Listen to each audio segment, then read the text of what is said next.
I call the monthly meeting to order for Creve District 76 this March 18th to 2013. Would you mind standing for the pledge?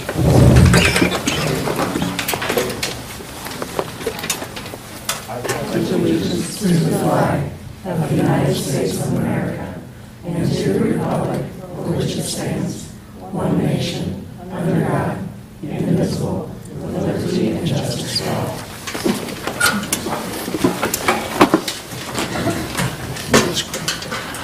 Roll call, please.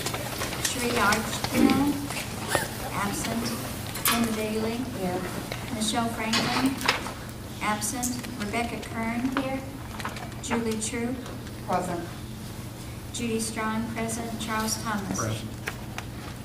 This time we will take comments from the audience on action items. Mr. Giddens. My comments actually on information items. Mr. Giddens, would you state your name and your address, please? Okay.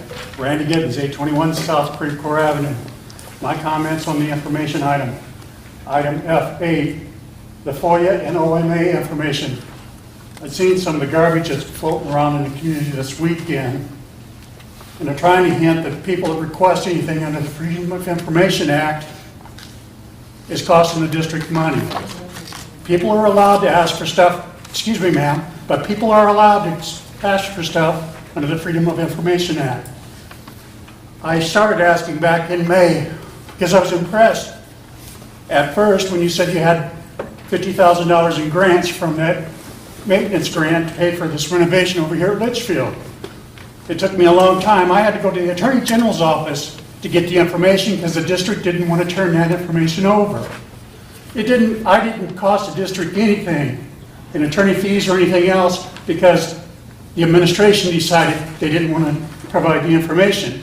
When I did get the grant information, I found out 1 week before, the last week of April, there's only 4 board members here, Mrs. Troop, Mrs. Strong, Mrs. Kern, and Mr. Thomas. You voted for that grant. 1 week later, you're telling everybody $50,000 going to Litchfield. When you knew the grant, $0 going to Litchfield. That grant was only for LaSalle, Parkview, and Homewood. He kept telling the people that $50,000 was being spent there. Part of the reason people ask for freedom of, or why I'm asking for freedom of information is I want to get to the bottom of the truth. At first I was impressed. As time's gone by, I've been disappointed. I've also FOIA'd a lot of information trying to find out what this rumor that was started by someone with the Parents Club. Okay? Eventually, it took me 3 tries to get that. You told everybody last summer, well, you Mr. Thomas, Mrs. Davis, Mrs. Troop, you had an audit going on. Mrs. Burdette, when that audit was done, they'd get their money. But then I find out from FOIA, you haven't even contacted the CPA. So why are you telling the community there's an audit taking place when you're really not in contact with anybody? That was down last May 21 when you told us the audit was taking place. Right now, it's March 18th, 2013. Still no audit. Okay? Where's, the truth in all that? I'm losing confidence in this board. Well, Mr. Giddens, as well as we know how politics run around here, you're not on the action item. So if you'll just sit down. As far as I know... You will not let me continue? Mr. Giddens? Anyone else? I do. Excuse me, I'm going to respond first to Mr. Giddens for the audience and for the record. Over this last year, through public comments, through FOIA, through the Attorney General, you have not been found to be reliable, period. There's no contest with any of it. We are going to address it later. It has been a tremendous expense. Now, whether it's out of ignorance or whether it's out of contempt is up to you to decide. Your participation here has cost the district a significant amount of money in attorney's fees in my time, in staff time, and there has not been one significant finding in over 50 filings. Isn't it an Thank you. investigation? You're out of line. Yes. That's enough. Never mind, I thought it was an action item. It's not an action item, so I'm not allowed to speak about it. Is there anyone else that would like to speak or make a comment on action items?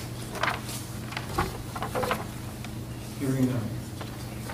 I need a motion for E1, please.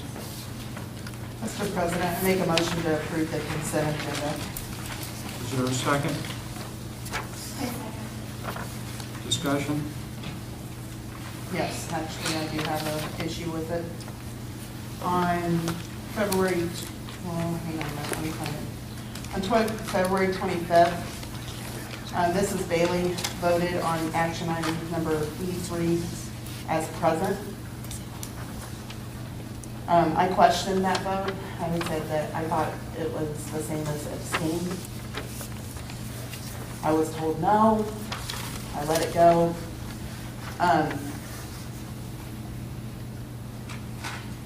A person that will remain nameless spoke to me as we were walking outside and informed me I needed to read my Robert's rules, and that present really was a vote. I have read Robert's rules ever since I was elected, and according to Robert's rules on page 105, or on page 106, I believe, a person's name is called and the person answers aye, no, present, in parentheses, abstain, or pass. So I would like it to reflect that present means the same as abstain, please.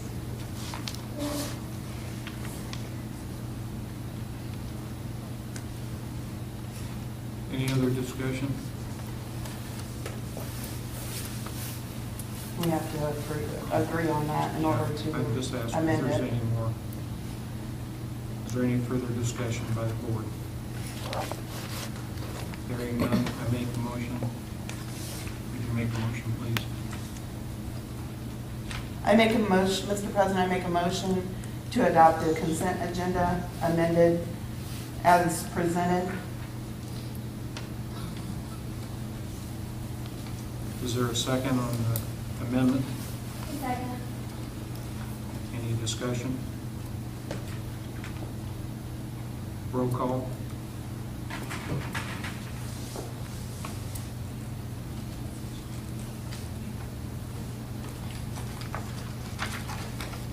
Linda Bailey, No. Michelle Frank, oops, excuse me, Rebecca Kern. Julie Drew, Aye. um,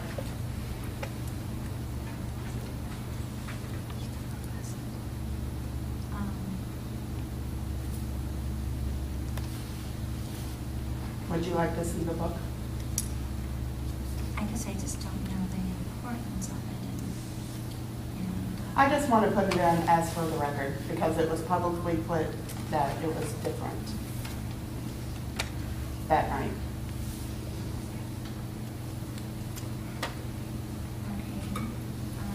And the motion originally was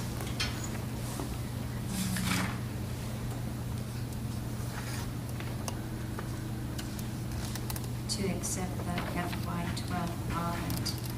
So you're stating that, Basically, Linda abstained, No, because, which is abstaining.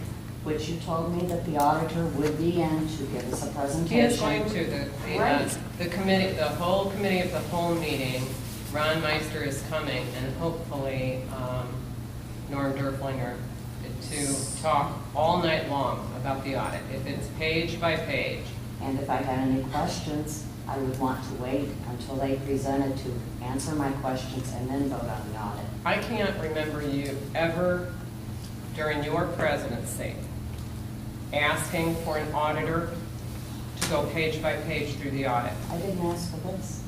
You didn't even have an auditor. You never asked, you just approved. And if you look back in the minutes, you never questioned the audit as the sitting president. This is We're in the roll audit. call. and Mrs. Bailey's statement that she didn't feel like she could say yea or nay yet because she had. That's abstain. Is why she did. Well, if she would have abstained, it's still. All right, I'm going to say no. Charles Thomas. Aye. Doesn't carry. Okay, we need a motion for E2.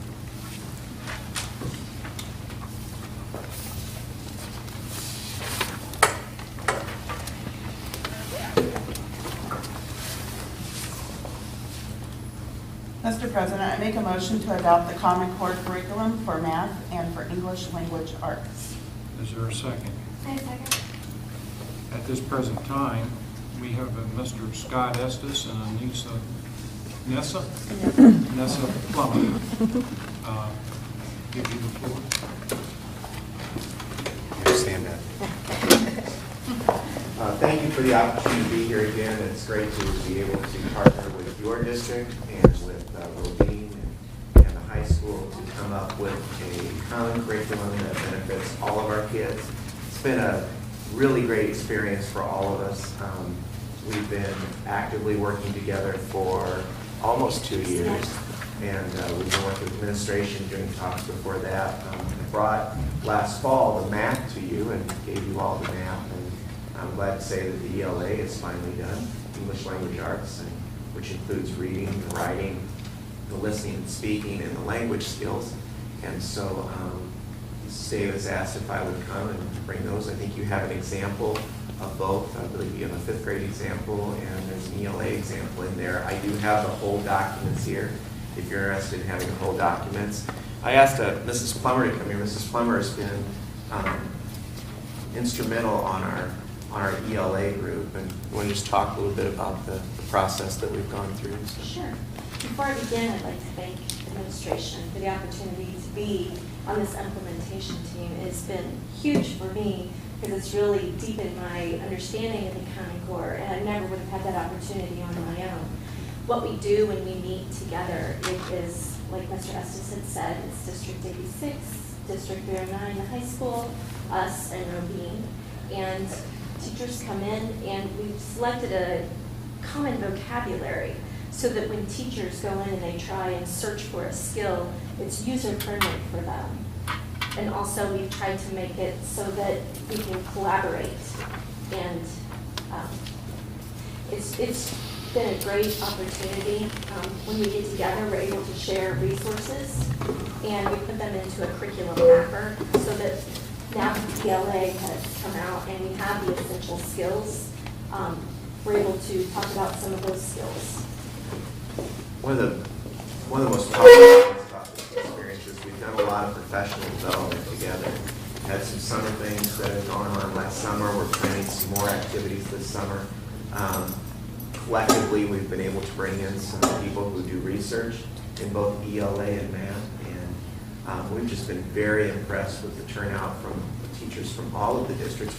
We work most closely with the elementary districts because we have something in common, but when you have a smaller school district such as Robine or Creve that's smaller than us, it gives all of our teachers a chance to collaborate and have opportunities that they might not have in another setting. We just were in a professional learning community for 2nd and 3rd grade today. We meet monthly, and when there's subs available, we're having the same sub shortage that other districts experience when people are sick, kids are sick, and subs get sick. But we try to get everybody together to work and collaborate, and it's just been very positive for everybody. It's been a pleasure for me to get to work with the teachers from other districts, and a great opportunity for the kids.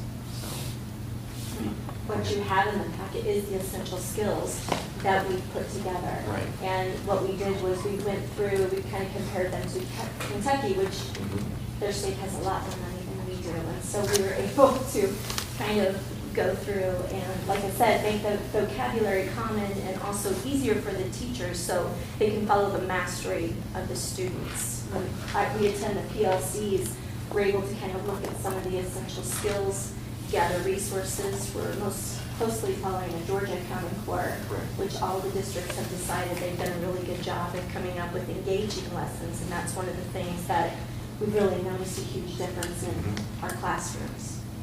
And the math group is facilitated by Shirley Carlson, and she is in the second year. Now, that group finished up when I brought the Common Core to you last year, or in the fall, but now that group serves as an advisory. So these are always being renewed. They're always being looked at by teachers. Teachers get opportunity to give feedback and send comments. That advisory group does some revisions. The ELA group finished in December. They're facilitated by Jan Leonard, who's very well known in the area. She just finished, but now that group will also become advisory. As these go out, we don't want just a few eyes looking at them. We want teachers to be able to have a voice and be able to give some suggestions that might strengthen the system as a whole. So I'm going to give these copies to your secretary, but we will answer any questions that you might have.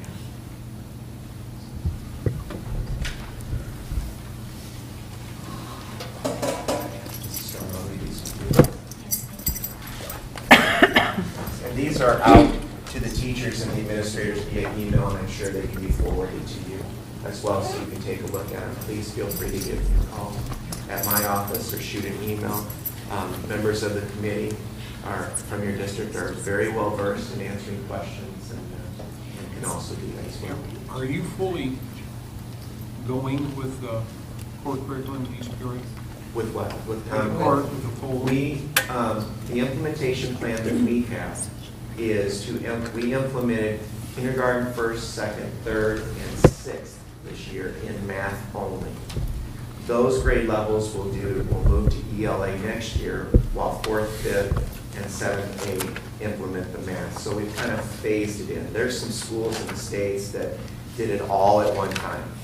Did both ELA and math, K-8, and to be honest, we just really didn't want to put that much pressure on teachers because this is a huge, huge shift.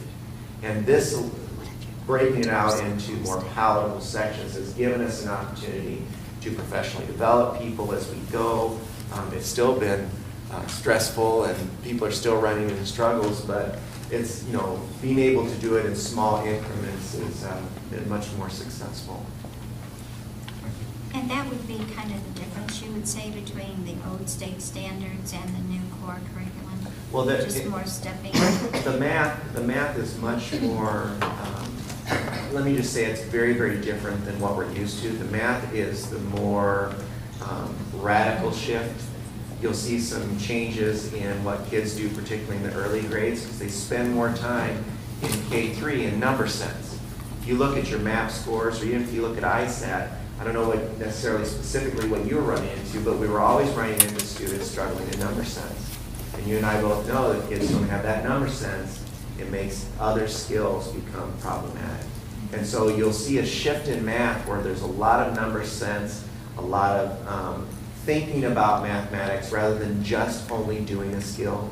For example, instead of learning rote memorization, just rote memorization for 3 times 4, they understand that that's repeated addition. And that type of thinking takes them on into other grade levels. Now, for the ELA, the shift is not as large, but the rigor of the types of text that kids use and what they do with that text, providing evidence, coming up with text-dependent questions, text complexity, learning how to close read something and make inferences about that reading, they've ramped up the rigor. Is the common term these days. But that's the big shift that you'll see in English language arts. Being in the profession of teaching, how does curriculum textbooks then, how are they relating to these new core? Are they coming apart as textbooks then? It's a very good question. Right now there are no Common Core textbooks. Now, you and I both know that every textbook company wants to sell books. So what they do is they get the sticker and they slap the sticker on there. When we had the new standards in '97, it was the big thing to put the sticker on there that says aligned with Illinois learning standards. And all in all, textbooks aren't bad. However, they have to be supplemented. We're using, in our district, a very good math series, probably the closest to Common Core at this point, but we're still needing the supplement.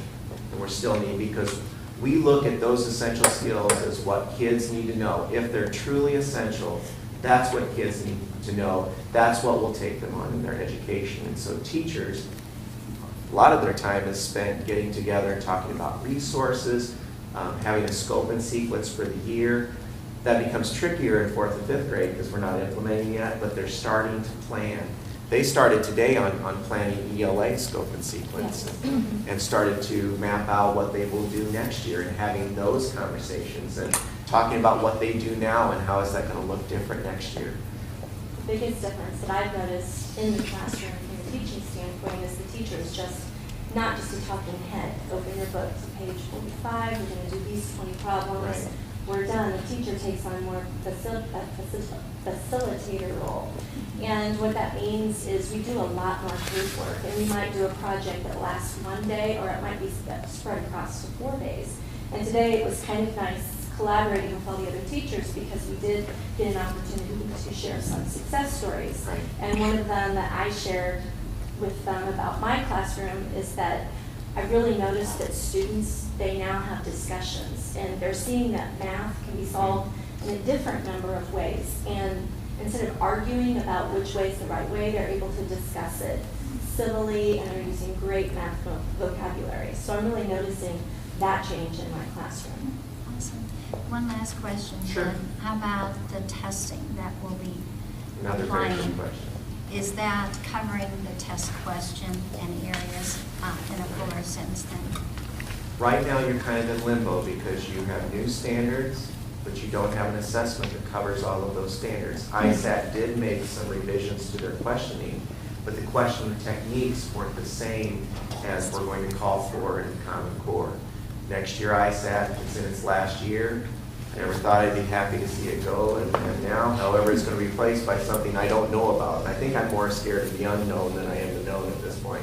Right now, there's a group called PARC, and PARC is writing an assessment that's going to be used in multi-states. We're getting updates all the time about PARC and the PARC assessment and the way those questions will be framed. Right now, they're predicting that it will take 8 hours in the 3rd grade to take this new state assessment. So it's still high stakes testing, but it's not one time.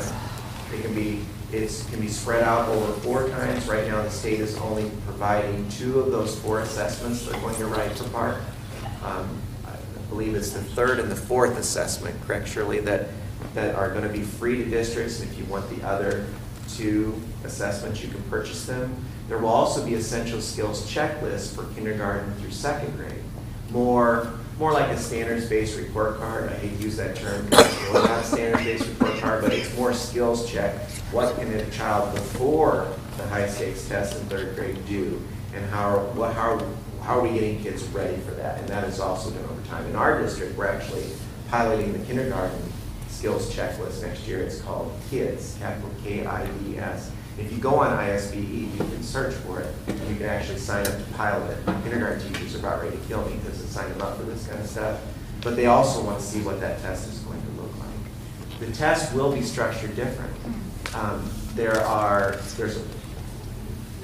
a lot of performance tasks on there where students are not only just answering a question, but those questions build onto other questions. And a lot of evidence is being asked of students to provide, why do you think this is correct? Cite examples from the text as to why this is correct. If you go on to, is it PARC Online? PARConline.org, P-A-R-C-C online.org. That will tell you all about the assessment. You can actually look at some sample questions. And if you have problems navigating the site, give me a call, and if I'm free at the time, I'll walk through it with you. You can see some of the example questions, and you can see some of the tasks that students are going to be asked to do. They're pretty rigorous. Okay. That leads me, I just told you no more questions, but one more. No, it's What about okay. special ed? Okay. What do we do with special ed in this kind of? That's also a very good question. In our district, I can only speak for our district, we're not addressing special ed solely right now because we feel we have to shore up the core. I can't ask special ed teachers to modify a curriculum that doesn't exist yet. I don't think that would be fair for them. So there are special ed opportunities for professional development, but to be honest, there's really not a lot out there right now. because we're trying to shore up that core curriculum. It's our hope that if we spend more time in informational text, for example, we spend more time in number sense, maybe less students would struggle along the way. But that would be wonderful if that's the case. So will they be tested? Yes, they still will be They still have tested. to be tested. And there's a percentage, right now they're working out the rules and regs about who would not be tested. You know, right now you're allowed up to 1% of your students, your most significant special needs students can opt out and take the Illinois alternative assessment. There will be that sort of assessment, but that has not been developed yet. And so we don't know really what that's going to look like. So right now, it's very hard to say and put my finger on what special ed students are going to be able to do. And I've not even heard a percentage. Is it still 1%? Have you heard? I have As not. far as I know, those aren't Yeah. going to change because those are. Right. I don't think that's really changing. But right now, there's a lot up in the air about it. And they're developing the accommodations right now. Right. Those are all like in progress. All of that's in rules right now and being developed. So. Those are great questions. I'm glad you, because I would drive home and say, why didn't I tell them this? And you ask them things I didn't tell them. So. Scott, could Yes. you speak to what your board did in terms of accepting this? What our board did, I will lay ELA on the table this Thursday. They will vote on it next week. It's for us, it's an informational item for a month, and then it's an action item in the next month. So we do vote to accept it. If your board can make it an action item whenever you want, I'm just telling you. No, the question is, your board is formally accepting. Yes, because in our board policy, the board does accept curriculum. And ours is not. Right, and keep in mind that those are always changing. You know, I don't have any plans to bring in every time we change one or two essential skills to our board. I just want to make sure that they know that there's a constant revision, and which is very powerful because teachers are constantly in there digging around and making suggestions for revisions. So it helps meet kids' needs by that. It has been a huge pleasure to be a part of this and to see something be so successful working together as districts as we do in the high school. And it's been a privilege for me to be part of it. So. Yeah, it's nice to have students that are so mobile. To me, all districts too. It's nice as a teacher to know that research says when a child learns, they lose 3 months of education. Yep. So knowing that they're going to come into my classroom if they came from District 86, I know that they've been working on the same things in their classroom. No that pressure I'm in working anything, on. right? Yeah, exactly. Exactly.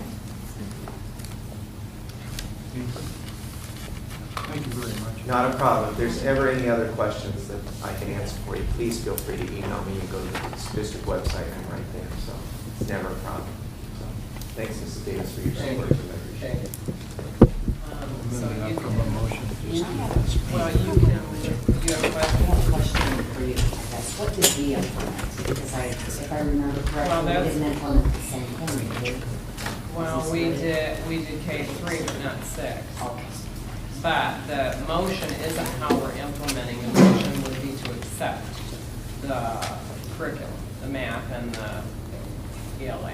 Did we We made a motion didn't, before? I don't think that we ever made a motion. We discussed this. Did we make a motion for the If I'm math? not mistaken, we made a motion when we were over. To accept the math? I thought we laid it on the table, but didn't move. No, I believe so. Okay, you made a motion, so now you would just do ELA.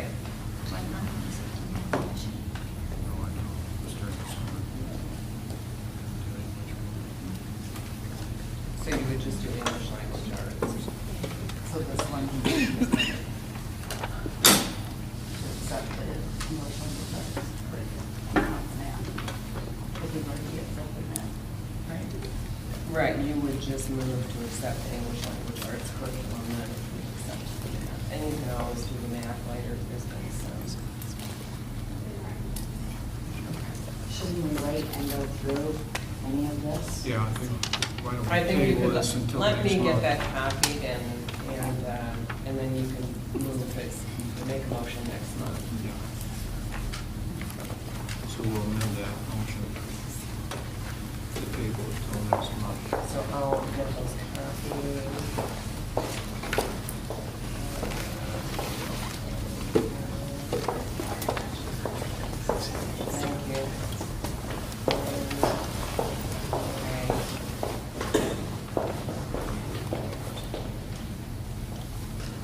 Yeah, we can table that. Okay, for E3, I I'm make a going to... motion to table that. Thank you. Second? Motion. I second. Linda Bailey, Rebecca Kern, Julie True, Aye. Judy Strong, yes, Charles Thomas. Aye. For E3, I'm going to introduce Alicia Herman right now, and we're going to hear a discussion with her and then take it to a motion. Thanks. For those of you who have not met me, my name is Alicia Herman, Herman & Associates. We're an engineering consulting firm, and we're hired by the village of Creve, Coeur. And as some of you guys have heard, the village, along with the school, put in an application a couple years ago to receive safe routes to school dollars in order to do some improvements on our sidewalks and also our accessible ramps. Just give you a quick overview for anybody who hasn't heard about the project yet. We're getting $250,000 for infrastructure improvements. The improvements are going to involve a new sidewalk along the other side of Highland, which I guess I call the west side of Highland, along the library from Scenic Park to Thorncrest. I think as most of you guys can realize, it's a much needed improvement for the kids when they cross the road and then head home from school. We'll get them off the road and onto a safe sidewalk. Yeah, it needs to be those plans. The two double doors that lead to the library, right now there is not a handicap accessible ramp there, nor on the other side where there's the library, there isn't an accessible ramp there either. We will be making those accessible. One thing we do have to do is we have to shift that ramp to the north just slightly. And we're going to move, I guess essentially we're moving that whole crosswalk. And the reason we have to do that is because we can't get the slopes that are required for ADA accessibility requirements if we try to do it right in front of the doors. So we're just going to shift it off to the left. I guess left if you're looking at doors, but to the north, if that makes sense. Along with the improvements that are being done here at LaSalle School, we'll also be getting a new handicap accessible ramp put in up in front of your main doors where the kid kind of drop off. We'll also make a handicap accessible ramp there also because there isn't one there currently. Also along with the improvements here at LaSalle, there'll be the new flashing beacons, the lights on the stop or on the speed limit signs to attract motorists' attention, saying, hey, slow down, we got kids in the area. And then also we're going to put in pedestrian-activated, rapid flashing lights for the crossing to the library. And these are essentially being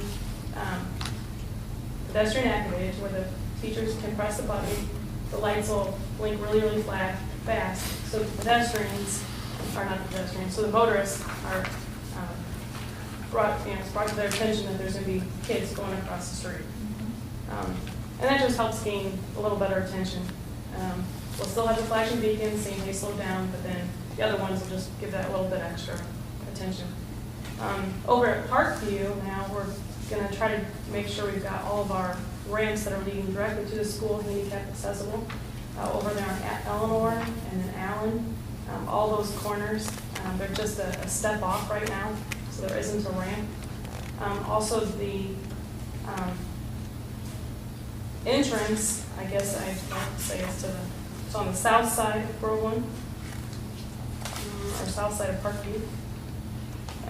That entrance there, that walkway, there's just a step up, so there's not an accessible route there either. Now that one there was a little trickier. In order to get ADA accessibility, I actually had to go back about 30 feet. And because we're also on private property at that point, we'll have to put handrails in. There's a lot of rules in regards to how much of a slope you can have, how much of a rise you can have without handrails.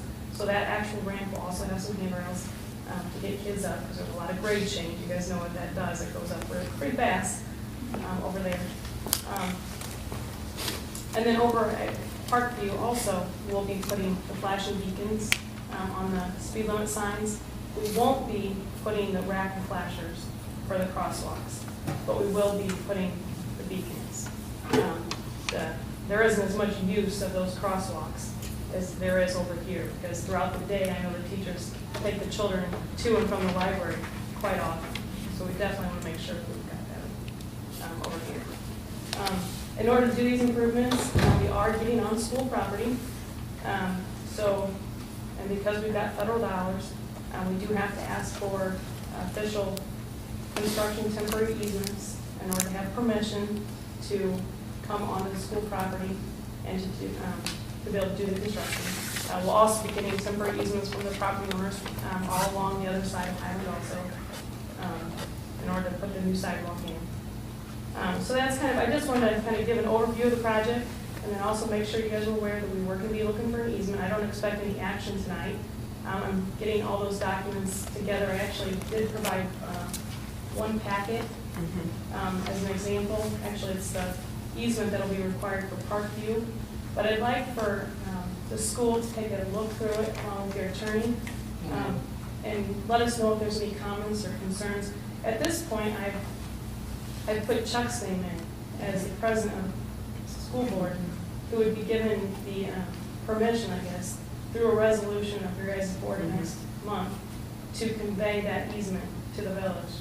Actually, it was the board's pleasure tonight. That's why I put it on the agenda, Chuck and I.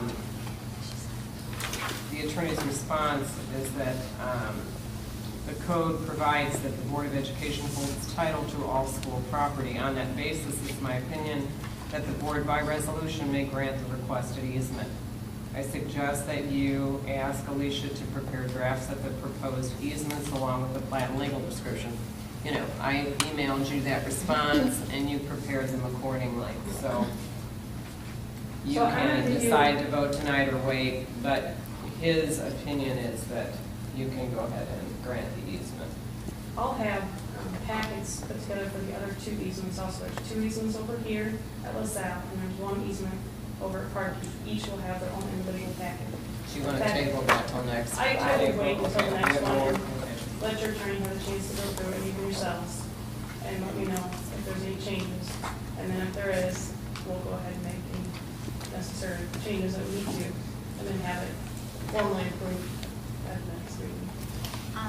It's probably too early to ask for a timeline then. Are you any understanding of when that might be starting the construction once you get the? We are targeting an August 2013 state letting, which would mean construction fall of this year. When school's back in order. School will be back in, unfortunately, but it just takes that long to get through all of the IR requirements.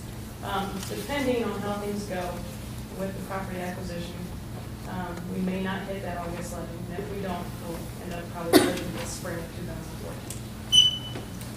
We'll just see how long it goes.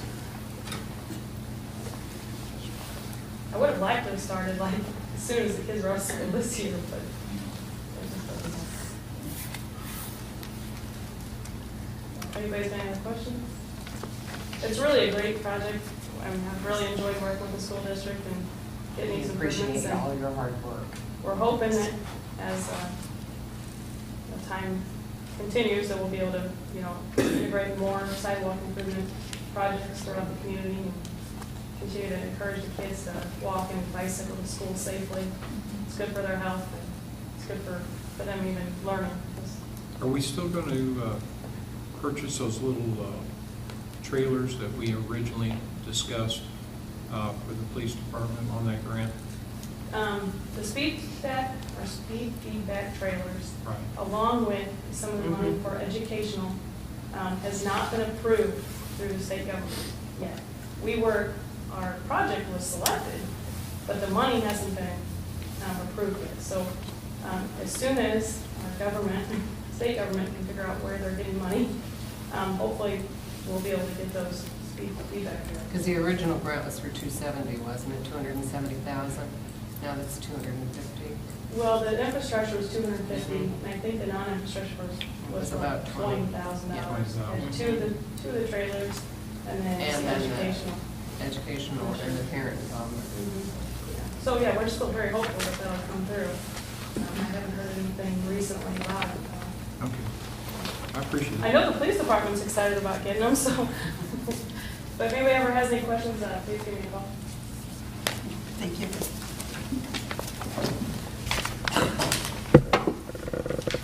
So I make a motion to table this until next week. Second.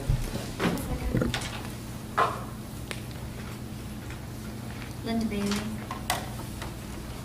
Motion is to table? Aye. Rebecca Kerncat. Julie True. Aye. Julie Strong, yes. Charles Thomas. And I need a motion. Mr. President, I make a motion to accept the LaSalle and Parkview activity accounts. Discussion. Do you have a report for Parkview? What report are you talking about? I asked for a report from Mr. Joe Fish and Mr. Nettles on the concession stand. Creve? I went through and just went off profits, basically, of how much we profited on the last 6 years, actually 7 years. Basically, at the end of the year, we profited 1535.56, which was up from the previous year at 975.49.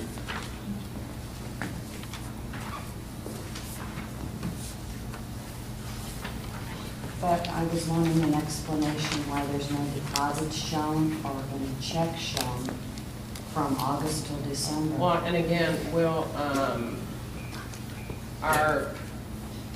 course, that we want to resolve the problem. Yes. So we're going to have Pace take it over. There has been no substantive difference in the way it's handled the entire time, again, that you were sitting president. There are no changes. There was no questions ever asked before. So these folks are gathering as much information as they can because it's suddenly of interest. No, my So- question is, I don't care who's sitting in what chair. From August to December, there was only a small amount of deposits. Well, and did Mr. Nettles review the deposits yet? Because there was a big deposit not made. You know, you have a safe in your building, and maybe you could give me the spreadsheet that you used when you were president. That would be helpful, so that I can give them an example of what you expect.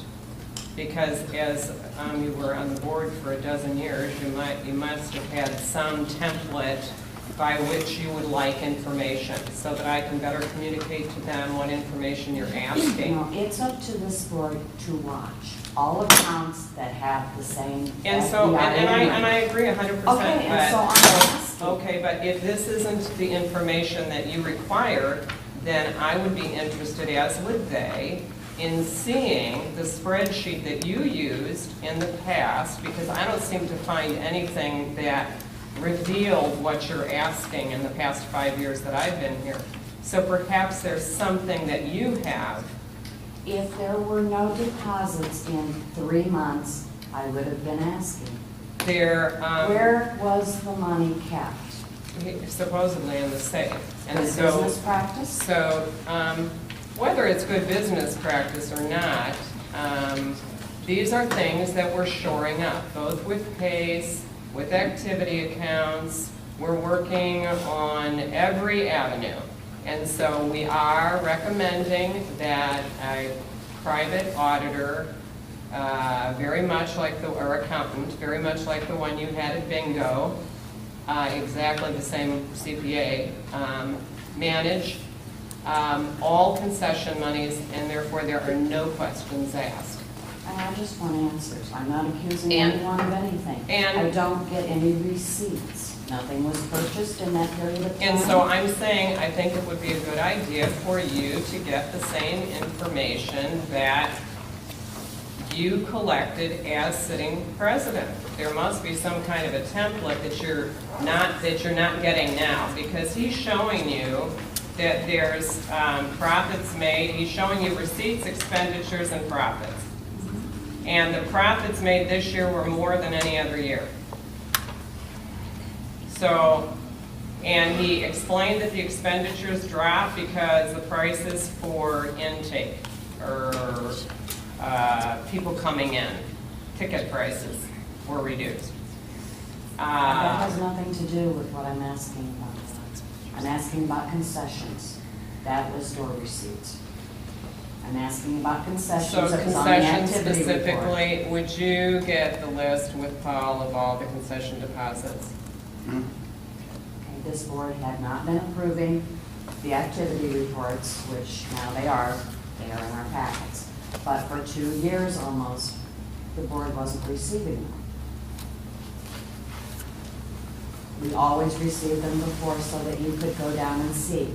When we got one in December, that's when it alerted to me, where's the deposits? Where's the expenditures? I'm not seeing checks to any place for purchasing food, water, beverages. I'm asking, where are those receipts? And I understand that there is a heightened need for vigilance. And we are probably more vigilant now than any time in the past, because obviously these reports had not been required before. And we are going to require all of this extraneous money to be now reconciled by an outside accountant, and then none of this will be of issue.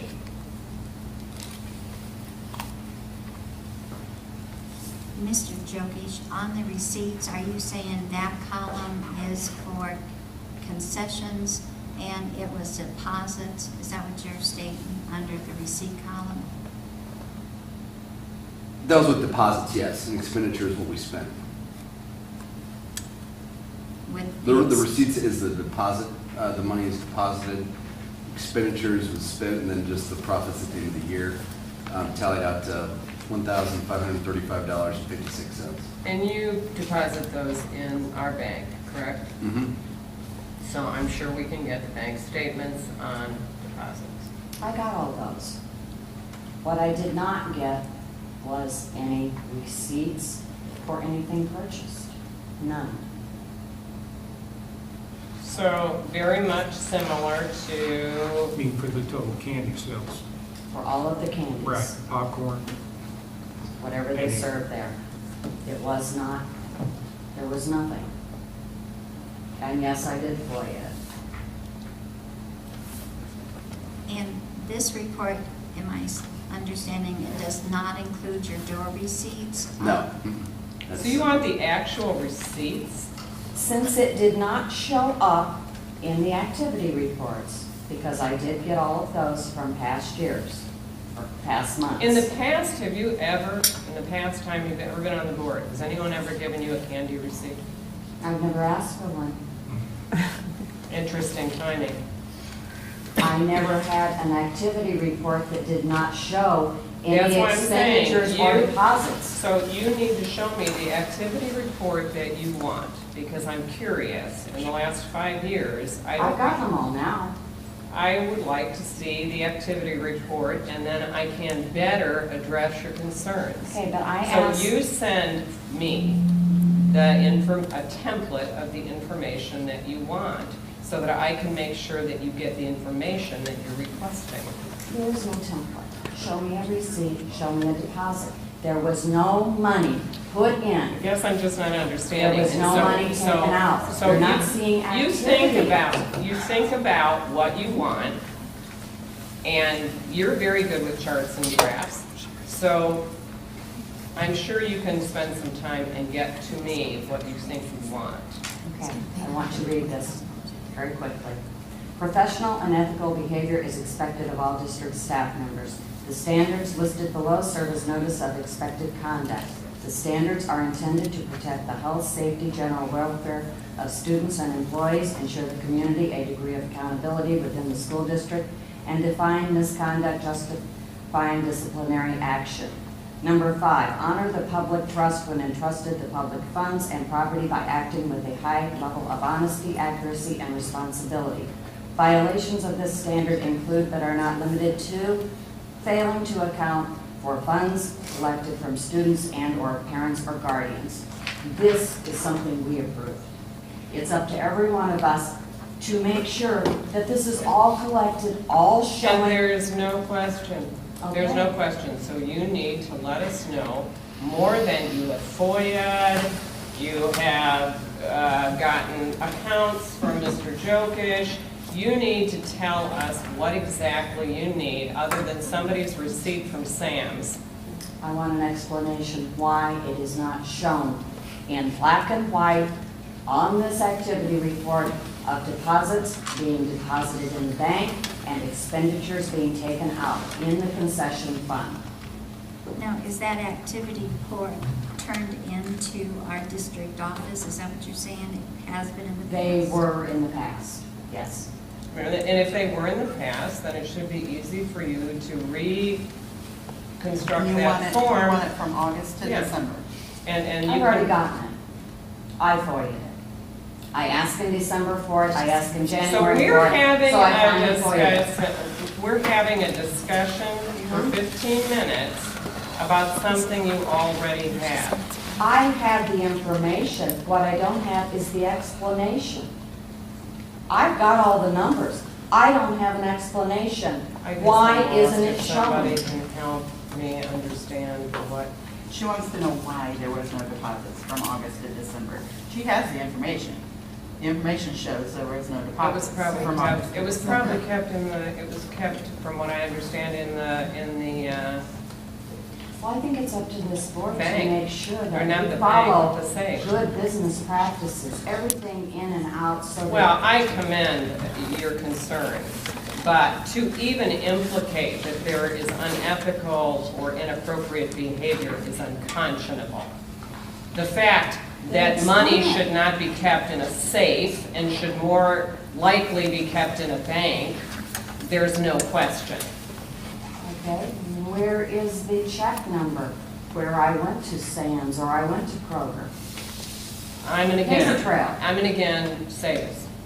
You bring up whatever template that you think you want them to use to report on, and I'm sure they will comply. That's all I have to say. Any further discussion? I do have a comment. The solid activity report balances to the penny. So if you would like to break those motions apart, it would be appreciated. Is that the report you want to see? Yes, I was given the activity reports making up that period of time so that it does balance. And it's got on that report the columns that you want to see illustrated for Parkview. Oh, Parkview's doing an awesome job. There's nothing wrong with the report that Parkview does. Okay, so it's not the report, it's It's the not the columns not report. being filled in. It's, yeah, there's no paper. You're trail to follow. approving the report. Just You're not- concession. Just the concession, yes. Everything All else she fine. has a problem with is concession. Right. Everything And she else already is has fine. all the information.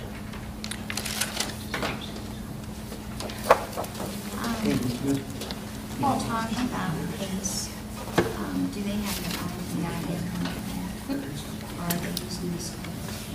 They're using the districts at this point. I've encouraged them to get their own EIN number. I think that that's why it's important that, excuse the conversation, please, it's hard for us to hear here.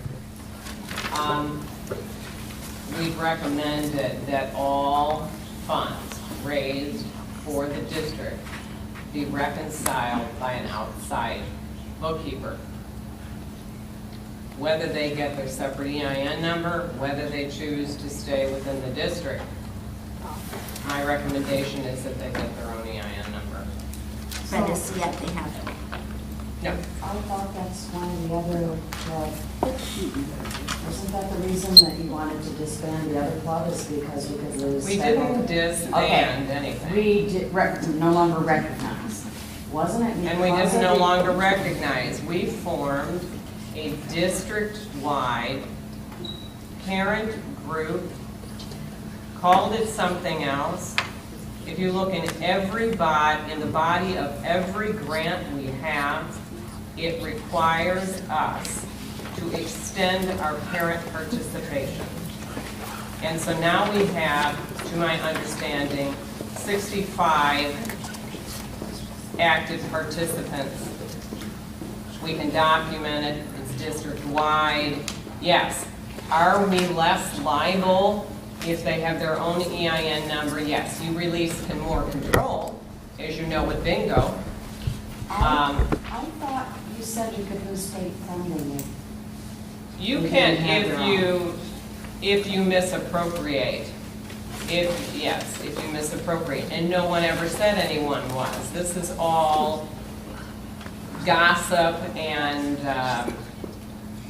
Then is Park under the direction of a staff member from Creve Coeur? Because that's what policy 4.90 says. the principals are involved and teachers are involved. And that was another grant requirement, that the entire school community participate. And not just a requirement. If you look in your own policies, and I think I have one, Mr. Right.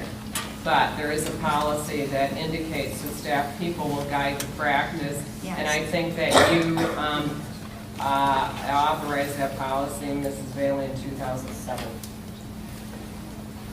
So this is staff member over Mr. Jokish, Pace. case is guided by Mr. Jokish, Mrs. McCardle, area chairman, and teachers. Okay, we just have just one that says I think what it's trying to direct is that one person has to look at the reports that we're talking about. Well, So that this is the board just can a have- safe haven. If you have an outside agent like a CPA, reconcile your books, then there is no question. Then we will not have, then you're not going to be exposed as a district because you have depended upon someone on a monthly basis who is an objective third party to review these figures. And that has not been done yet. That has not been done in the past. No, we have not turned the books over, and that's what I've recommended to them, that they vote to do for next year. You know, this was a forming year, and I'm saying, going into next year, I think that would be the prudent thing to do. Because this policy has no effect on the board decisions if they're not using our EIN number. However, they're using our EIN number. Right. That's why I'm saying, I think it's important that they reconcile these. Okay, I have a question. Now, sorry, Chuck. No problem. In this report that I'm looking at from Parkview Activity Account, it has on line 1, deposit, concession sales, $712. Receipt, Costco concession supplies, negative $134.31. And deposit concession water bottle sold in office, profit of $32. So I guess my question is I don't understand where you're not seeing the deposit and the supplies. You're going to go back to August, September, October. Okay, but that's not in this packet right here. Right. It's not in any packet is what she's The saying. first one I had received. But what we're voting on right now is what's in front of us, correct? Right. How do you know that that's right? Because you haven't gotten any for a year and a half. And I think the comment was that while you're privileged to those, I think Dennis Triggs told you initially, many boards do not request them. It's not a legal or an illegal thing, it's something you wanted, Now so. you better go back to your policy, check your policy. Because if it's got our FEIN number on it, we better be approving it. Yes. You are approving The report. the report, but it wasn't necessary to present this on a monthly basis to the board, is, I think, what the comment that was made. I think it's good practice. I think, and I have to agree with Ms. Bailey to a certain extent, by the use of an EIN number, anyone going to any retail sales place could just throw in an item or two for his own use. And I think it had been done in the past and got caught late. And I think to that extent, I agree with it. If we're going to send a volunteer out to purchase material for concessions, or for any other matter, for anything, for a classroom or anything, we should have the ability as a board to look at something to provide what was purchased at that time, so we don't see a pair of blue jeans being thrown in with candy. It's very simple. We're employees too. I mean, I want to protect. It's for anyone. Yes. I agree with Well, that. there's employees and volunteers going out with the EIN number and has been in the past. So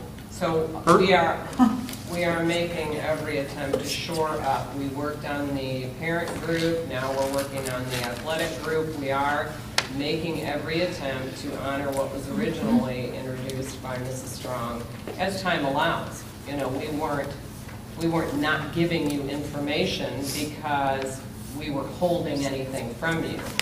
We are in the midst of priority work, which is not to say that $1,000 isn't important in concessions, but 80% of the money that you have is directed in salaries and insurance, and that's where my efforts have been placed. So I want to pay attention to 80% of $6 million. I don't want to have to stop right now and pay attention to an activity account. Your FOIA forced that. But it was not because we didn't want to honor your request. So you need to give us the information that you want. And obviously, you've said over and over tonight, this is information we have always received in the past, so you should have no difficulty pulling up exactly what you want. And then we'll give you what you want. Let me inject this. Is there any way that the state, I guess we FOIA the state, to find a running tally of all the purchases involving our EIN number? That way, if there was any illegal or improper. There's not, and that's one of the problems. We were told that the past use of the EIN number by our volunteer group was one of the reasons that one of our donors quit giving. People don't like to see it. Well, sometimes it's not. We're doing what? They're still using our EIN. EIN, and we Yeah, but are, there has to be a cosigner now. It didn't used to have to be in the past. we have, well, yes, it does. There is more protection now over who gets to use it and how they use it and for what they use the number. But the auditor will say to you, if you want to be on the safest side, your parent group, your community group, your fundraising body, your fundraising group has their own 401(b)(3). They form their own entity. Now, you lose a bit of control, but understand, and before I go, I can get you policies that talk about the fact that when you raise money in the name of an agency or an organization, the money belongs to the agency and the organization, not to the group that raises it. And so it is inclusive of the board, the administration, how that money is spent. It's not 5 people get together and decide how to spend the money. I see signs in the community for such fundraising going on this next week or two. And I guess my concern is we had talked that the EIN number would not be part of the PACE. No, I don't ever recall that we said that was an absolute. We would recommend to them that they form their own 401(b)(3). But you can't mandate that. You can stop raising money for the school. You can stop fundraising. I just recall our conversation that was the direction we wanted. Well, and that with the new forming then, why allow that to even begin if that's where we wanted to start? That was lawyers drop the paper. I mean, that's That's not I could see something I would some do. city thinking. I haven't seen much coming from PACE until just this week, and I see signs up. And so there we are, accountable for something we don't really see. And you know, reports these from. questions, I think you need to save for the auditor. I think you need some reassurances from the auditor that we have a lot of safeguards in place, and we're working towards that end. We are not doing anything differently today than we have done in the history of the district. We are moving towards more safeguards. Okay, to get this going again, would you like to amend that and bring up the motion first? No, I actually would like, I would like to do two things. I would like to amend the motion to separate the activity accounts, separate LaSalle account versus Parkview account.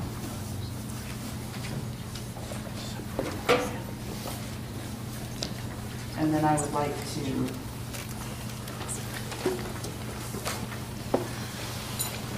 hang on a minute. Let me get my head straight.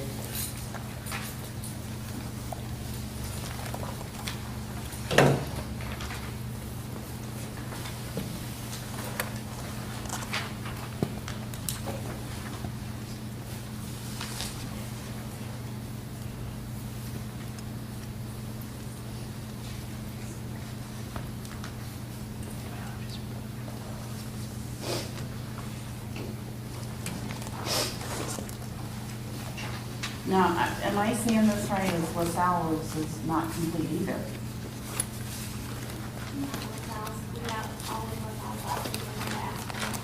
It's complete. Maybe go back last. Oh, okay. Yes. Okay. So, and then I would like to table the Parkview one until all board members are satisfied. Make the motions. I did. I amended the motion to separate Parkview and LaSalle activity account. Now, I make a motion. I make a motion to approve the LaSalle activity fund. Is there a second? Second. Roll call.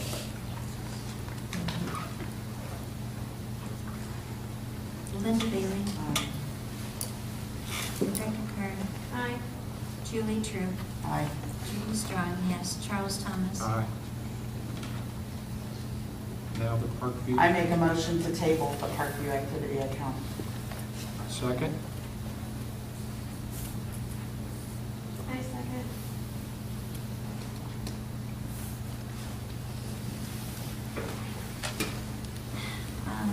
Linda Bailey, Rebecca Kern, No. Julie True, Aye. Judy Strong, yes, Charles Thomas. Aye. Motion carried. I need a motion for E5.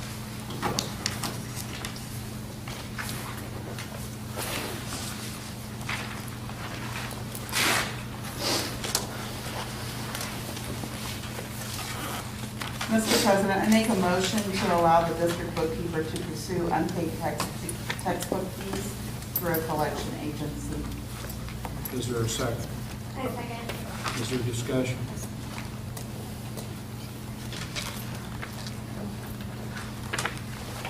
How does this compare with previous years? Similar? I thought it seemed higher this year. It is higher. Please. Do you have anything on there? Any reason? Yeah, it's E5, it's on here, right here. I remember it being pretty high. It's after the Mr. activity Jokic, fund. is this somewhat common, this amount? For the unpaid textbook Parkview fees? schools? We can check, I mean, I can think I check, had that. shall I? Yeah, why would it matter? I'm just curious. I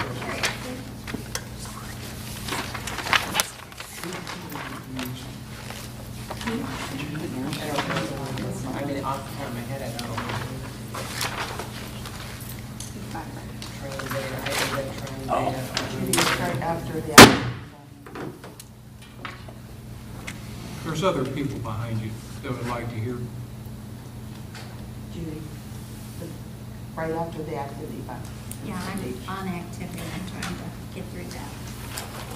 So, go a little bit faster. Thank you. So it would have no effect on the vote.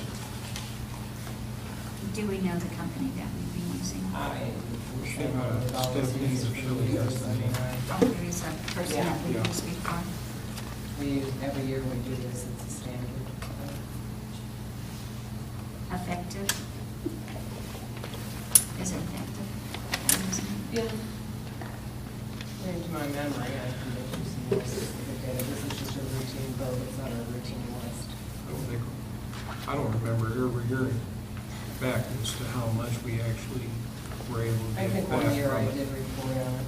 I Maybe. think one I year don't somebody remember. asked, but Well, even before that. it was just a standard vote. Roll call. Linda Bailey? Aye. Rebecca Kern? Aye. Julie True? Aye. Judy Strong, yes. Charles Thomas? Aye.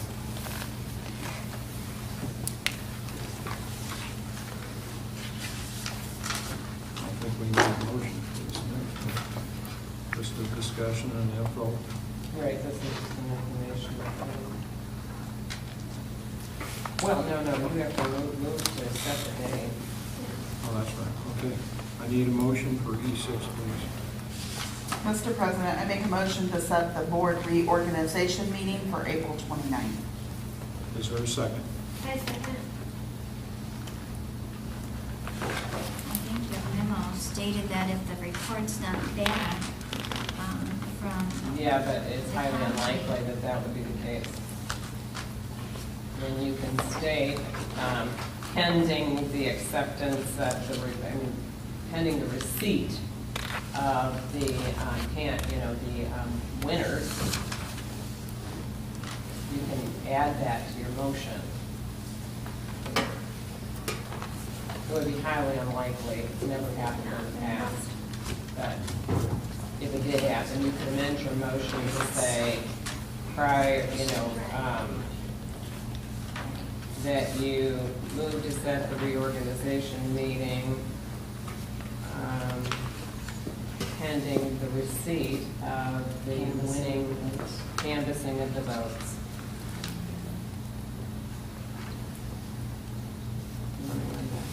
So I'll amend the motion to include pending the outcome of the canvassing of the votes report. Roll call.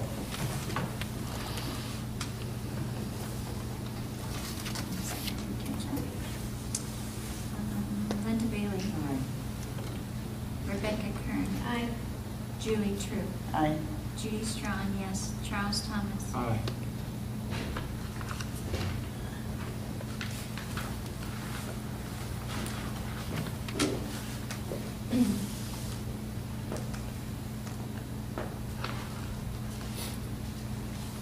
Okay, informational items. F1. Economic interest Just statement. remind people to do that. Get out here. Okay, we need an update on the district truck. Gary Grant has agreed to work with us in the auto shop on getting the truck ready for sale, which they're doing now, making some small repairs. It was dangerous with some kind of exhaust leak or something. We're in the process of compiling a report listing the condition of the vehicle, but the initial reaction is that it's in pretty good shape. So you might want to reconsider your vote after they get a real opinion from an auto guy. Didn't we open? Yes, you voted to get rid of it. So we'll have to put that on hold because we also gave a deadline of April Well- 15th for the bids. Well, he's working on it We're now. working on it now. Yeah. I mean, we're working towards that deadline, so we'll see if we need to backtrack off of it or keep going. And I know the office doesn't have any fact sheets ready either. I know, because we don't have any fact sheets. No one's ever had any fact sheets, and that's what the auto shop. They're No, gonna I mean help the us. fact sheets of, it's this year, it's this make. We don't have a clue. I mean, You don't know what make and model it is? I have no clue. I have no information on that truck, and that's why I've got it with a car guy. Right, and we were gonna have a sheet so that anybody coming to the district to put a bid in As would soon have that as we information. put that in the paper, we will have the sheet. The auto repair guy is gonna do that. We don't even know if anything's wrong with it. And why did we vote? Why did we vote? Because you're voting to sell the truck, that's all. And then it was a discussion afterwards. In other words, you as a board vote to sell the truck, I as a superintendent decide how to do it, when to do it. It was only your discussion that took place, that gave me suggestions, and unless it's an undue circumstance, I would support your suggestions. And we are making every effort to do that. The reason that it's difficult oftentimes for a board to give exact directives about any project is that there are procedures that need to take place that are not in your timeline and over which we have no control. Right, but we just approved these minutes, and the minutes are right in front of us, so I'm just stating we need to do something. Now, as the board, we said the minimum starting bid at 300 with a closing date of April 15th. Yes. They can't hardly get a bid in yet because we don't have anything. And you called it bid, you're really doing, A seal. A seal you're not, Seal bid is just.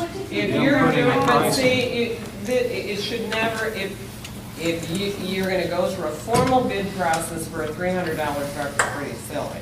If we can get more money out of it, it makes more sense. You might want to come back to the table and say, well, maybe this thing, for what we use it for, it's silly to sell it. All of that content, you already made the motion to sell it. So if you have a list that you can present, great. Hey, what did we get in our packet that said we needed to start it at $300? Was it a? Because A we minimum, had it was a two minimum. Mr. offers, Thomas read something to us a couple because we meetings had ago. two offers for $300. Okay, but we didn't know what year it was, what model, make.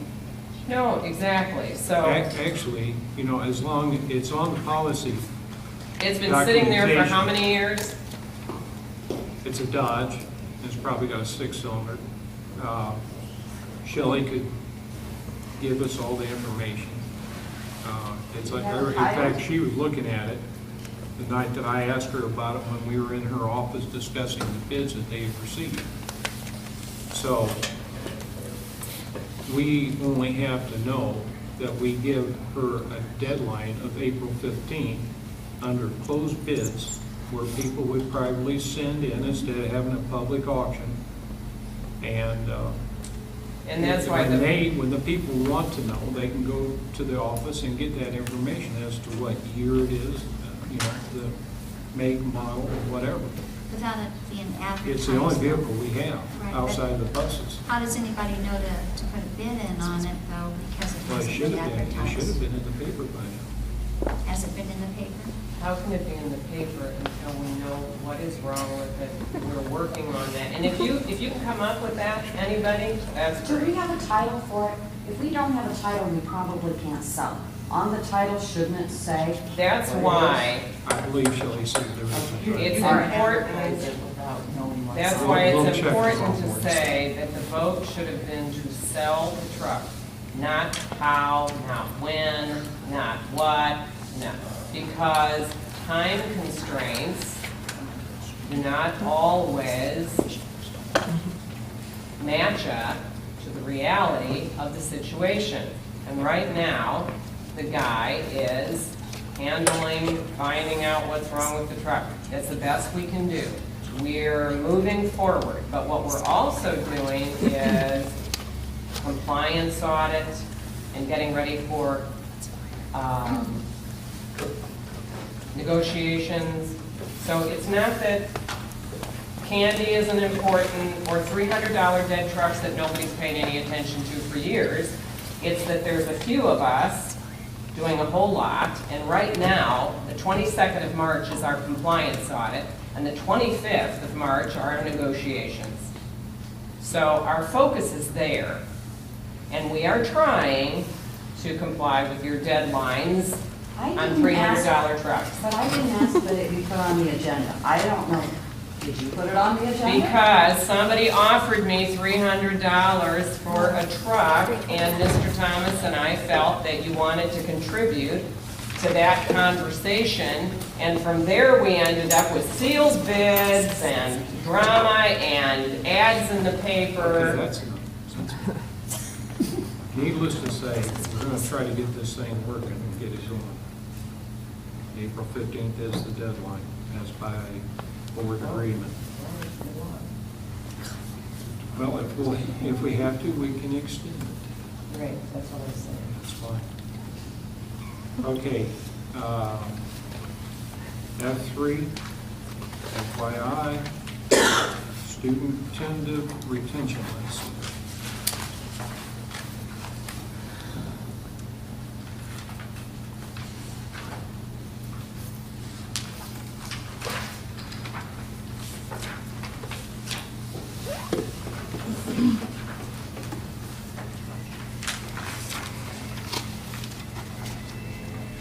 And are we now doing after-school tutoring, as we Yes, normally do, yeah. to get this total down? Yeah. My question, though, is, how many people do we have after-school tutoring? 15, that's the maximum that the Tazewell County Health Department will let us have for, per teacher. So basically, they fund for there to be one teacher, and they will allow up to 15. I think there actually might be 16. We might be one over. I know that I believe all 16 kids are those who are in danger of being retained. Do you want to talk about Yes. what you do with that, and I- want to talk about how you approach retention?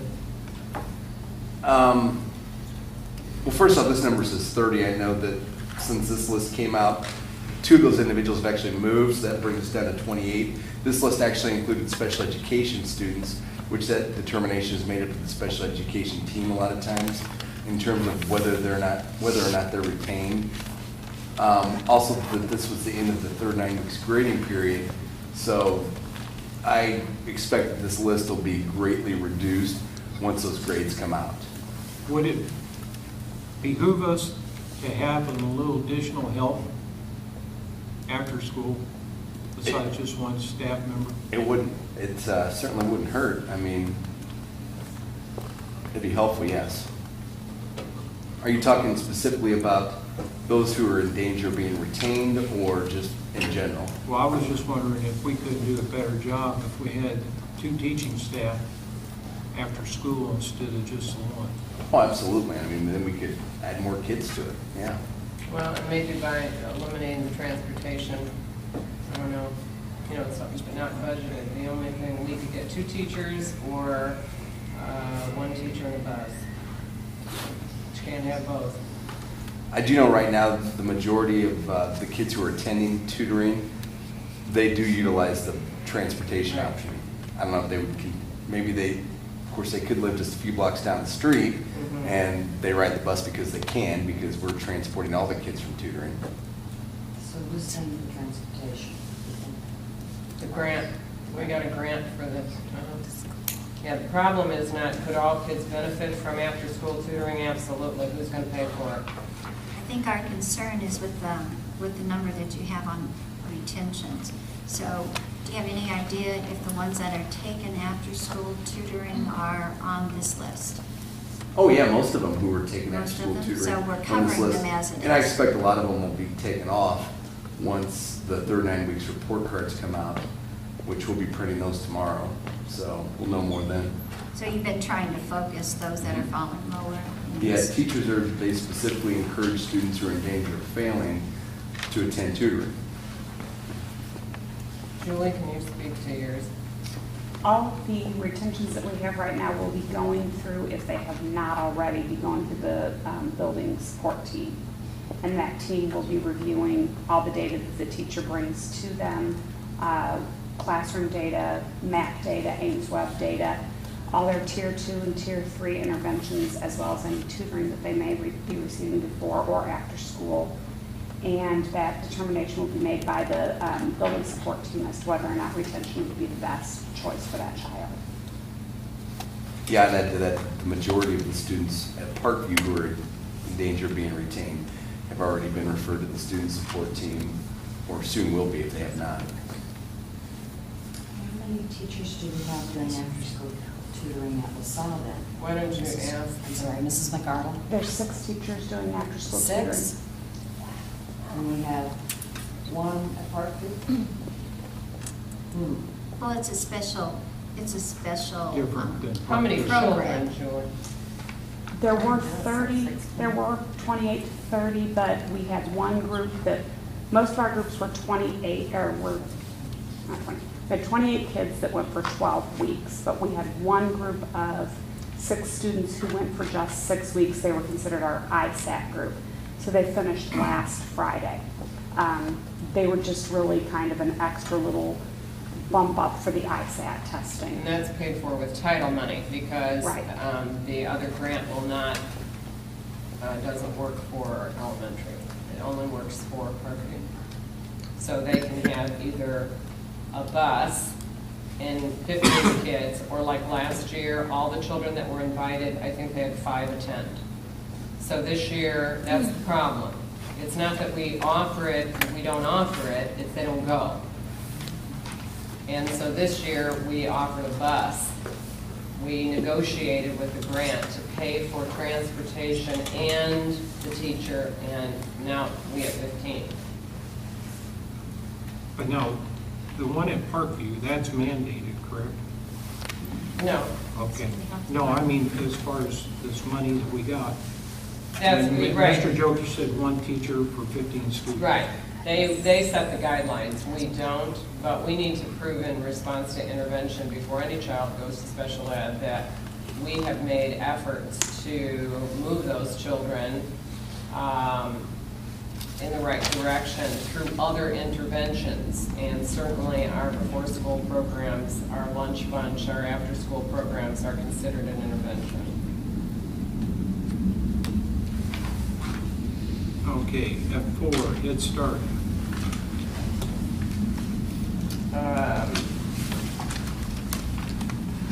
I asked them to send over a report on how our kids were doing, and so you can see there were 15 4-year-olds at the end of October and 16 at the end of February. When the classes moved, so did some of the children. The class lost 4 and gained 4 different children. That skews the scores. If you look at scores between October and February, there's some skew. And that problem exists with us as a district as well. High mobility and special education rates significantly affect the scores.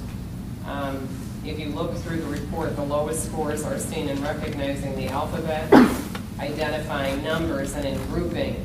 And alphabet and numbers, all parents should be able to assist their children in achieving.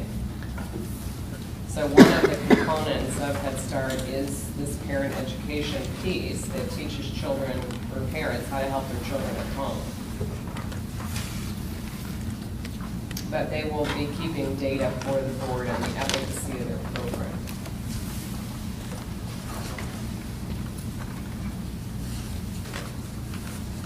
Okay, F5, enrollment projections.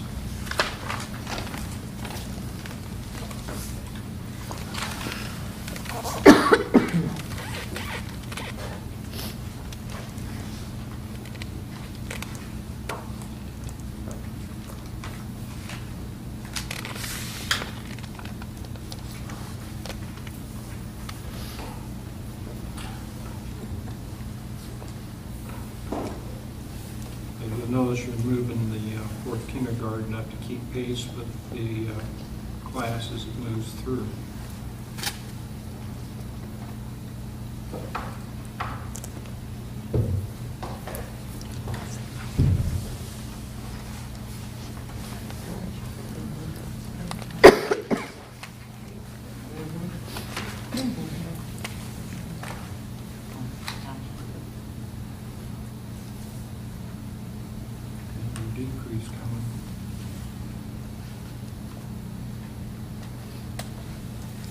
tell me what the numbers are. No, that's just projected. That's the problem, just. Okay, additional food service reimbursement. I included the sheet so that you know we qualified, Gary finished the grant text. We submitted and qualified for an additional 6 cents for each child receiving free and reduced because we've met all of our previous grant requirements. And the documentation is enclosed.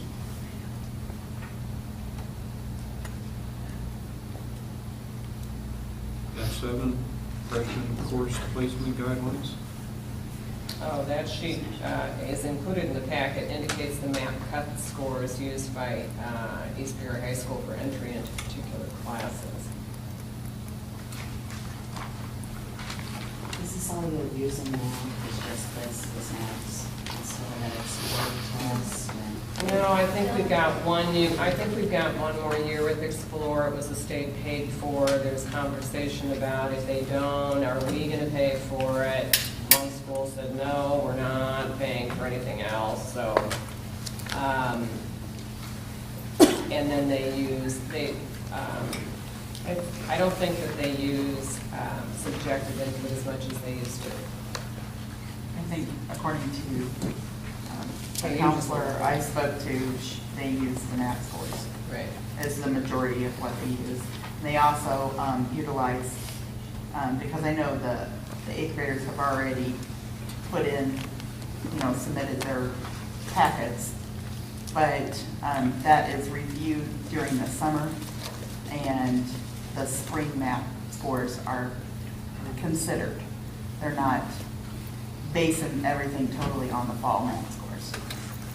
And things may change for each child individualized versus, with those new scores. Do they have any statistics on how our students are falling in this guideline? The gal that used to do that report for us is no longer with them, but I can ask her. Just be kind of nice to be reaffirming that we're preparing them for high school. What percentage is passing those and going into would that be directly on their map score, so you can pull it somehow? I can ask him. East Peoria has those scores then, not us. I don't know how they fare. I don't know how, in other words, we share the scores. Robine, East Peoria grade, Creve Coeur, we share those scores with the high school, and the high school places them. What the result is, they've not sent a report. Are you asking like what their grades are or what their math scores are? No, where they Where they are, our fall. students falling where we would like them to Okay, be because falling. I thought you were just asking what their math scores were once they got there. No, I'm asking how they're falling. How well are we teaching? It's kind of a nice, positive thing to get as a teacher that, we've done a good job. So like I said, they don't go off of only the fall scores.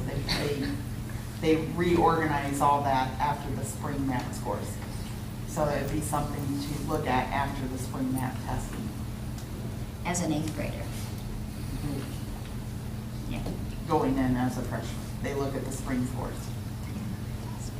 And rightly so, they've got a whole year of teaching. Well, and the scores typically will go down for whatever reason. Your MAP scores in the spring are lower than your MAP scores at Christmas often. Really? Mine's can do something else. Yeah, leaving. Yes. On the fast train. F8, for your own information, for FOIA and OMA information. Are we gonna discuss that? Yeah, you can. Okay, good. Just,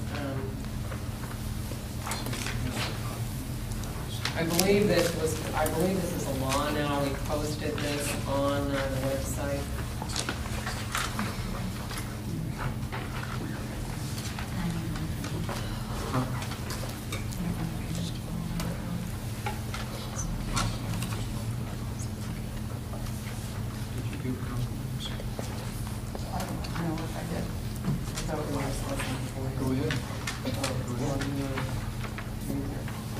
it? Discuss it. Well, Linda wanted to do what, FOIA first? Yeah, I can do this.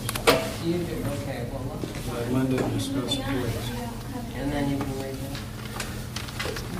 You want me to? No, go ahead. Okay. I appreciate having all of these finally in one place because by state code, it requires the superintendent to report to the board at each meeting, regular meeting, all of the FOIAs. Well, now they're just on the website and they're complete, it's a new law and it's complete and it's on the website and it's in your book. Okay. And now you can see, and we're going to show you that the only interested community members that have reported, well, go ahead and read that. Okay, let me suggest to this board for future agendas that you place this on the agenda as an item. The superintendent is supposed to report at every regular board meeting for your reports. We'll just put it in communications because from up to this point, the concerned citizens are,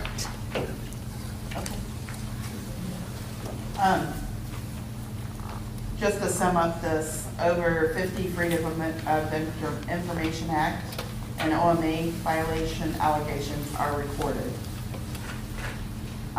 2 more have been filed since this report. I assume they'll be on the next month's communications. The violations were filed by past board members, past administrators, a parent who has limited access to the school.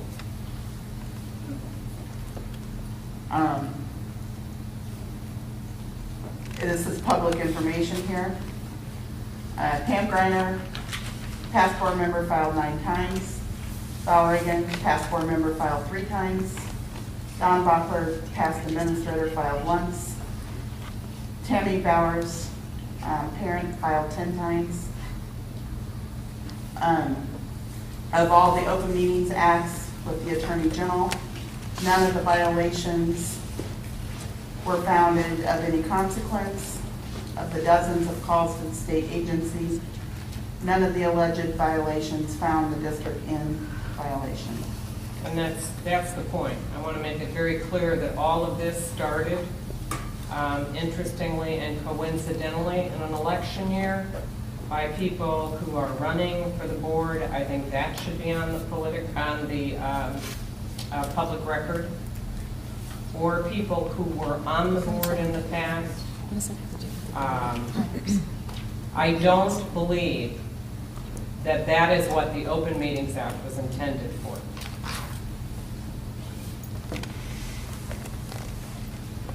I would like to discuss the one Open Meetings Act, 6/2012. It has my name there. That is misinformation, and I would like it changed. I have the letter from Lisa Madigan. I didn't file this. It was sent to me because at that time, I was the only OMA designee. There was not Was it your one sister? in the district. Who filed it? Well, the letter should say. I don't think it matters. What I I'm think it trying to matters a say- lot. What I'm trying to say is that these are politically motivated, which is not what the OMA is required or intended for. Okay, but I called Ms. Madigan's office and said, why? I was the only current OMA person at the time. That's why it was addressed to me. No, you said it, you were the only OMA current person. They told me that. Well, because we had taken the test and it was on file, so there's 3 of us that are OMA officers, Now. and we were certified then. And for whatever, That's what the lady told me. but I think the So- community doesn't want me to spend time playing paper games with past elected officials and past parent officials. So I've requested this information, and so since it is, per you, required that we have this report, can we have a correction of who filed that suit? Yes, I'm going to have a copy of this afterwards. It's Pam Greiner. Thank you. Any more discussion? Yes. to go over these. In my opinion, a board member should never have to FOIA anything. Yes, I have. But Never have to file anything? you should never have to FOIA if you're on the board. You should ask and you should receive. That is absolutely incorrect. A board members, and it's one of the problems with the administration in the past here, and I hope you don't make the same mistake in the future. The job of the board is to set a mission and a vision for the district, not to be the superintendent. I am not the direct line employee of any board member. You can decide what you want done. The majority of the board, the superintendent serves at the pleasure of the majority of the board and does not report to any one board member as a line employee. Now, it is not that your requests, the 82 that were left on my list that I still have, when you served as president, because it is ludicrous, the amount of work. You have to prioritize. For instance, now, why I am working on 80% of $6 million budget and not fiddling around with a $300 truck. What should have happened is that the board said, yes, we want the truck sold. It's for me to decide how we can get that done and bring that information back to you in as timely a way as possible. It is not that anyone refuses you the information. It is there are so many hours in the day, and that information should not be forced as a priority by one board member, and a FOIA does that. So you set your $1,000 ahead of the ROE compliance, which is not complete yet, which is due the 22nd of March, which is this Friday.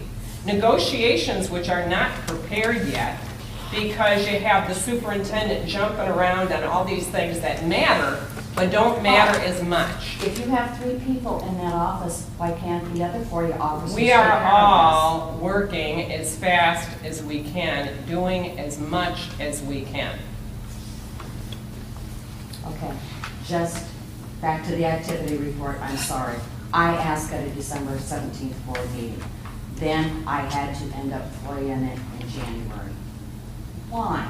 Just let's get this out on the table so that we know what's going on. Do you know how much time we've discussed the activity report? And so guess what we haven't done?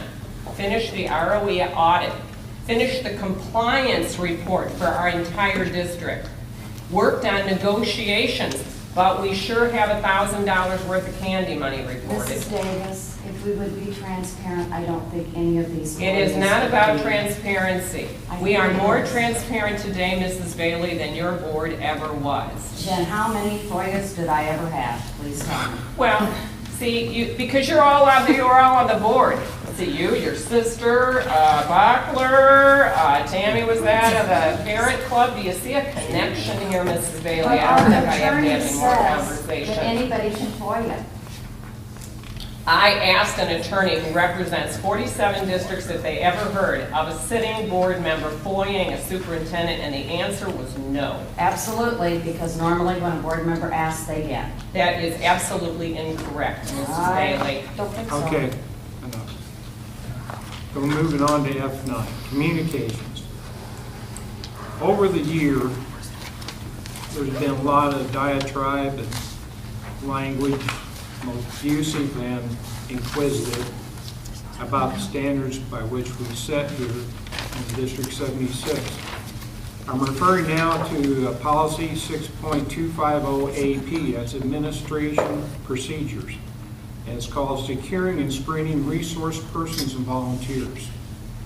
I'm going to read you 2 paragraphs. The first one at the beginning says the building principal or designee directs the use of resource persons and volunteers within his or her building. The use of any individual as a resource person or volunteer is subject to Board Policy 4.170 Safety. Administrative Procedure 4.170 AP2.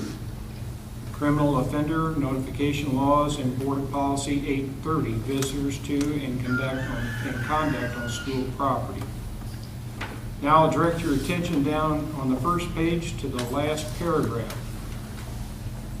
And this is the crux of the whole thing. An individual is prohibited from being a resource person or volunteer if he or she behaves in any manner that demonstrates he or she is not a good role model or is otherwise detrimental to the school environment. Examples of such behavior include swearing, failing to be dependable, failing to follow the supervisor's instructions, committing any criminal act on school grounds or at a school activity, touching a student in a rude or overly forceful manner, failing to dress in an appropriate manner, or violating any school code or rule. Now the training, that's neither here nor there. This was, and it is what the administration has used over the last 2 or 3 years, and it was adopted on 2007 of February. So that said, we will continue to use that until that policy is revamped by the state. And if there's any question about it, there's a copy right here that anyone needing it can get it and read it. This time, I would like to have a motion to go into executive session. Mr. President, I make a motion to go into executive session. Is there a second? Any discussion? For what reason? For appointment, performance, and personnel, right? I'll amend the motion to enter into closed session for appointment, employment, performance, and termination of personnel. Is there a second on the amendment?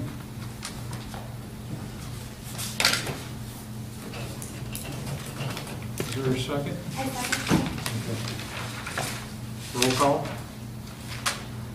Linda Bailey. Aye.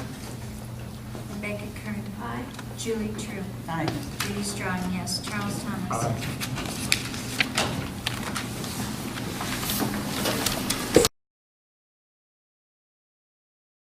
Resuming regular session.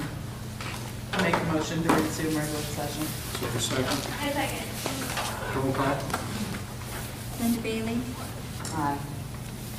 Rebecca Kern. Aye. Julie True. Aye. Judy Strong, yes. Charles Thomas. Aye.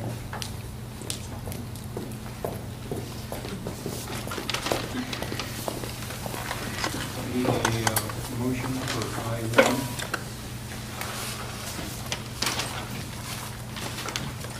Mr. President, I make a motion regarding the resolution 13-01, resolution of non-renewal for support personnel. Is there a second? Discussion? You want to read the resolution, please? Resolution of dismissal. Whereas the educational support. Non-renewal. Non-renewal. Yeah, Support staff. I know, right? Non-renewal. No, really. It's the word, the new words, we forgot to change the new word. Okay. Everywhere? Mhm. Okay. We begin again. Resolution of non-renewal. Whereas the educational support personnel employees hereinafter set forth are to be non-renewed as a result of the decision of the Board of Education to decrease the number of educational support personnel employees. Now therefore be it resolved by the Board of Education of Creve Coeur School District Number 76, Tazewell County, Illinois as follows. Section 1, that Stan Engel, bus driver position, shall be non-renewed effective the end of the current school year. Section 2, that Rosalie Hageman, educational assistant, shall be non-renewed effective the end of the current school year. Section 3, that Lydia Thousand, educational assistant, shall be non-renewed effective the end of the current school year. Section 4, that Wilma Schulman, educational assistant, shall be non-renewed effective the end of the current school year. Section 5, that Margaret Schuneman, educational assistant, shall be non-renewed effective at the end of the current school year. Section 6, that Linda Timberlake, educational assistant, shall be non-renewed effective the end of the current school year. Section 7, that the president and the secretary of the Board of Education are hereby authorized and directed to send each such educational support personnel employee specified above a written notice of this board's decision not to re-employ said educational support personnel employee by regular mail and also either by certified mail, return receipt requested, or personal delivery with receipt at least 30 days before the end of the school term, which notice shall be substantially in the form of the exhibits attached hereto. Section 8, that the superintendent of his designee shall personally deliver a copy of said notice to each said educational support personnel employee. This resolution shall be in full force and in effect forthwith upon its passage. Adopted this 18th day of March 2013 by the following roll call vote. Roll call.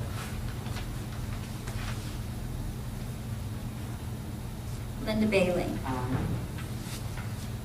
Rebecca Kern. Julie Troop. Aye. Judy Strong, yes, and Charles Thomas. Aye.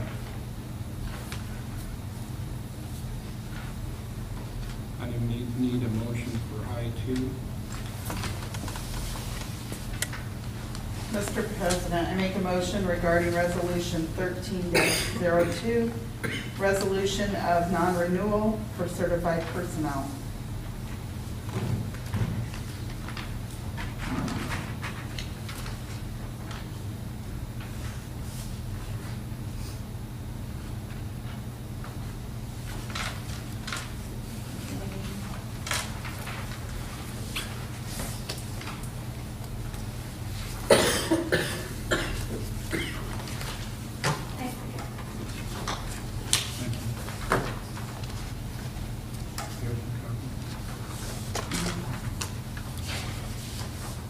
Resolution of non-renewal. Whereas the certified educational personnel employees hereinafter set forth are to be non-renewed as a result of a decision of the Board of Education to decrease the number of certified educational personnel employees. Now therefore be it resolved by the Board of Education of Creve Coeur School District Number 76, Tazewell County, Illinois, as follows. Section 1, that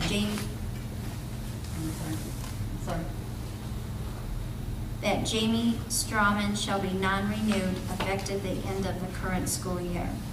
Section 2, that the President and Secretary of the Board of Education are hereby authorized and directed to send each such certified educational personnel employee specified above a written notice of this board's decision, not to re-employ said certified educational personnel employee by regular mail and also either by certified mail, return receipt requested, or personal delivery with receipt at least 30 days before the end of the school term, which notice shall be substantially in the form of the exhibits attached hereto. Section 3, that the superintendent or his designee shall personally deliver a copy of said notice to each said certified educational personnel employee.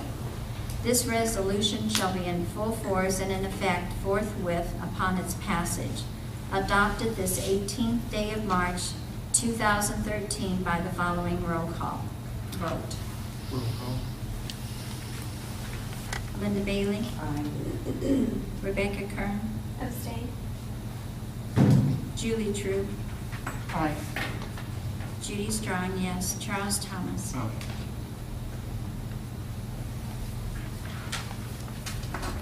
I need a motion for I3. Mr. President, I make a motion to accept the tentative teaching assignments for 2013-2014 school year. Is there a second? Discussion? Roll call. Linda Bailey. Aye. Rebecca Kern. Julie True. Aye. Judy Strong, yes. Charles Thomas. Aye.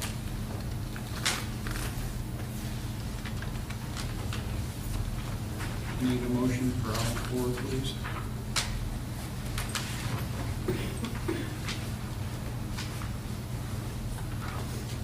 I make a motion to add Katrina Fisher as an applicant to the substitute educational aid list.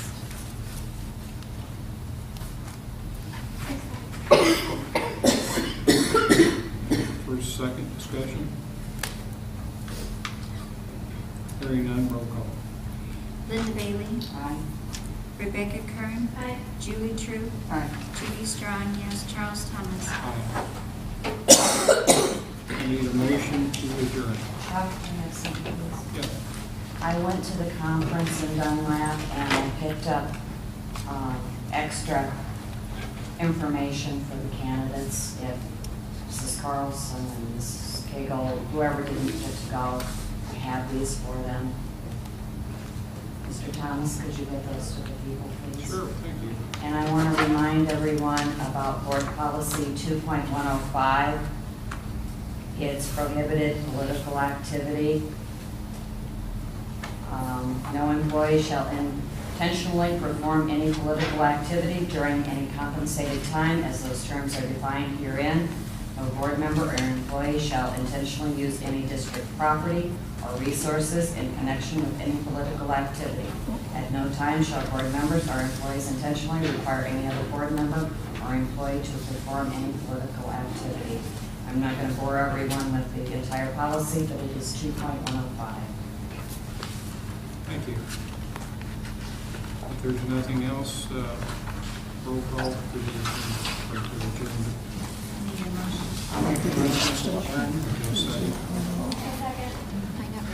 Roll call, please.